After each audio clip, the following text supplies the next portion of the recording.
Welcome back, everybody, to another deep dive. And today we're going to be looking at a Champions League football match. Benfica versus Bologna. Ooh. Maybe not the biggest matchup in Champions League history, but trust me, this one had some twists and turns, Yeah. some drama that I Definitely. think make it worth exploring. Well, looking at it from the outside, you see Benfica on a 5-game winning streak. Right. Bologna, on the other hand, they haven't scored a goal from open play in the entire tournament. Yeah, you'd think easy win for Benfica. You would think. Wrap it up, go home, but Yeah. not so fast. No. So right off the bat, Benfica did come out strong. Okay. And they nearly scored within the first 5 minutes.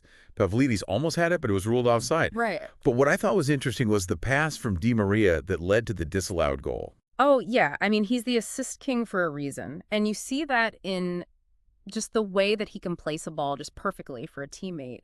You know, sometimes these passes are just threaded through tiny little gaps in the defense or they're curved around defenders. And so he's not just passing, he's like creating scoring opportunities. Yeah, he's anticipating where the player is going to be. Exactly. He knows how to put it right there. So He's always a step ahead. yeah, so, they nearly scored. Pavlidis had another chance. Just a few minutes later, he was a real threat. But then things kind of stalled out a bit. Yeah, it's interesting because that first half really lacked action. Yeah. Neither team had a shot on target for a good chunk of it. And Bologna especially struggled to generate anything in the attack. Right. I mean, it's important to remember that Bologna, realistically, they're not expected to go very far in the tournament. Right. They're not a top team. No, aiming for the top 8 is already kind of a stretch for them. Yeah. And, so they're coming into this match. They're the underdogs. Yeah. Yeah. So you've got this top team on a winning streak playing this underdog who's struggling to even get a shot off. Right. Sounds like it could be a boring match. Yeah, you'd think so. But then the second half started. And things changed. Yeah, things got interesting. They did. Bologna came back with a lot more energy. Okay. They seem to have made some adjustments at halftime. Mm. Maybe a change in formation or just in their attitude, pressing higher up the pitch, trying to disrupt Benfica's passing. So they came out swinging? They did for a while. It felt like they might be able to turn things around. Oh. But it was short-lived. And, I mean, Benfica's keeper had no problem handling their attempts. Okay. So they made this little run, but... Yeah, they had their moment, but it didn't really amount to much. It fizzled out. Yeah, exactly. Okay, so then we get to this turning point in the match. Benfica has this golden opportunity to score. Bologna's goalkeeper, Skorupski, makes this error, practically gives Pavlidis an open goal. Oh, yeah. And he misses. It was incredible. I mean, can you imagine just the weight of that moment? The pressure. Yeah. You have a chance to put your team ahead. I know. And you just miss it? I mean, that had to be just so deflating for Benfica. It had to be. And on the flip side, it's got to be like a huge boost of confidence for Bologna. Of course, even though they're still behind. Even though they're still behind. They see that miss and they think, okay, hey, maybe we can actually get something out of this game. Maybe we're not done yet. Exactly. And then to make matters worse for Benfica, Yeah.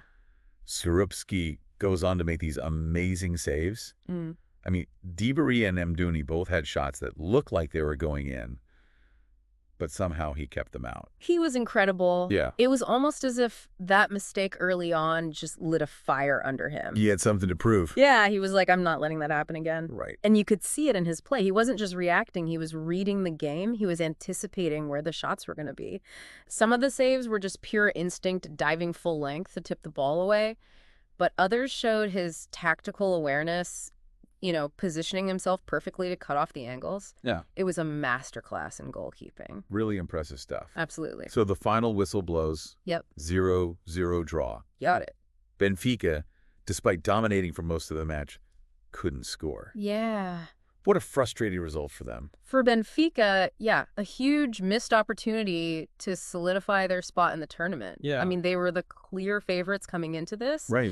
And they just couldn't capitalize on their chances. Yeah. But for Bologna, this is a huge result. It's a moral victory. Exactly. Holding a team like Benfica scoreless is no easy feat. Absolutely. I mean, this deep dive, it just goes to show that even in a goalless draw, there can be tons of drama and intrigue. Oh, yeah. Absolutely. What do you think out there, listeners? Why do you think Benfica couldn't get that win? Was it just poor finishing from the players?